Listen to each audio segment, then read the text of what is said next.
পেঁয়াজের জ্ঞানমূলক স্তরগুলিকে সহজ টেবিল আকারে আলোচনা করা হলো। প্রথম স্তর সংবেদন সঞ্চালকমূলক স্তর। জন্ম থেকে 2 বছর বয়স অবধি এই স্তর দেখা যায়, যার মূল বৈশিষ্ট্য হলো ইন্দ্রিয় ও পেশি চালনার মাধ্যমে শেখা।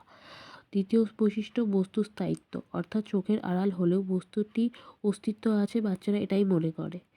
দ্বিতীয় স্তর প্রাক সক্রিয়তামূলক স্তর।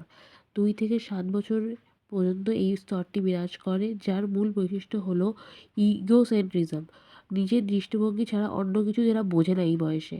প্রাণবাদ, জড় বস্তুকে জীবিত বলে মনে করে, তার খেলনাটার প্রাণ আছে এটাই মনে করে। তৃতীয় স্তর হলো মূর্ত সক্রিয়তামূলক স্তর।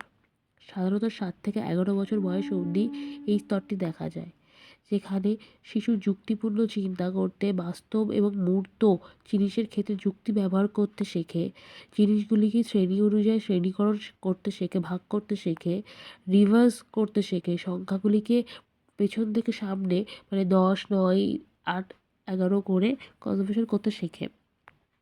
এবং চতুর্থ স্তর হলো যৌক্তিক সক্রিয়তামূলক স্তর বা ফর্মাল অপারেশন। 11 বছর বয়সের পর থেকে এটি দেখা যায়।